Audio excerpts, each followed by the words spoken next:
Hi guys, welcome back to my another blog. আজকের ব্লগটা হচ্ছে গিয়ে ঝুলন যাত্রার ব্লগ। আজকে আমি ঝুলন যাত্রা দেখতে যাব। তো তার আগে তোমাদেরকে দেখাচ্ছি আমার বাড়ির ছোট্ট মিনিগুলি কিভাবে শুয়ে আছে। আমি এদিকে রান্না বসিয়ে দিয়েছি আর একদিকে চা। তো চা গরম গরম, সকালবেলা গরম গরম এক কাপ চা খাবো, তারপর রান্না করব। আজকে চিকেন রান্না করব। আর তার মধ্যে গুনগুন শোনা গিয়ে এই বেড়ালগুলির জন্য রাখি কিনে এনেছে। ওর বেড়াল ভাইদেরকে নাকি রাখি দেবে, তো গিয়ে রাখি কিনে এনেছে।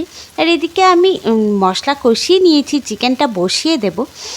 চিকেন টিকেন করে খাওয়া দাওয়া শেষ করে তারপর আমি বিকেলবেলা বা সন্ধ্যার দিকে যাব ঝুলন যাত্রা দেখতে।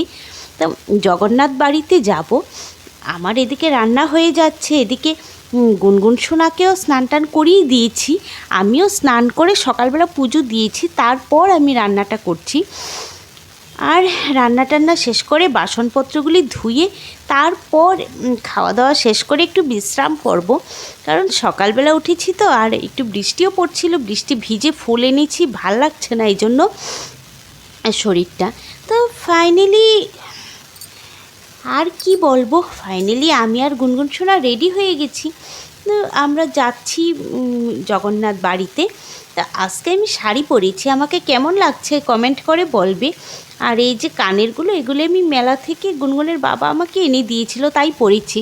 তো আমরা এখন গিয়ে দিঘির পাড় একটু দেখব।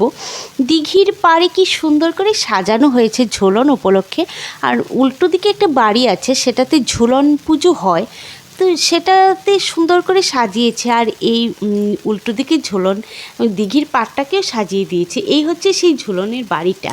তো বাইরে থেকে, পার্কের ভেতর থেকে এটাকে খুব সুন্দর লাগছিল। আমি আর গুনগুন এখান থেকে চলে এসেছি জগন্নাথ বাড়ি। সেখানে কীর্তন হচ্ছে, প্রচুর লোকজন। তো একটু ঝোলাবো, তারপর আমরা চলে যাব। গুনগুন সোনা বসে একটু ঝুলন ঝুলিয়েছে, তো প্রচুর ভিড়, তাই বেশিক্ষণ সময় নেওয়া যায় না। তো আমিও একটু ঝুলন ঝুলিয়ে নিলাম। এখন ঝুলিয়ে টুলিয়ে তারপর একটু বসে আমরা একটু শপিং মলে যাব, গুনগুনের জন্য একটু শপিং করব। আর আমি পুজোর জন্য দেখি, পুজোর থালা, মেলামাইনের থালা কিনবো মল থেকে। তো সেই জন্য আমি শপিং মলে চলে যাব। রাধাকৃষ্ণটা খুব দুর্দান্ত হয়েছে। তারপরে শপিং টপিং সেরে আমি চলে এসেছি বাড়িতে। এখন বাজে রাত্র 9টা। তো আর বেশি দেরি করলাম না, শপিং করে তাড়াতাড়ি করে চলে এসেছি। আর এদিকে গুড়ি গুড়ি বৃষ্টিও হচ্ছিল, ভিজে টিজে এসেছি। আর গুনগুনের জন্য যা যা শপিং করেছি সেগুলো আরেকদিন দেখাবো। আর ততক্ষণের জন্য বাই ভিউয়ার্স।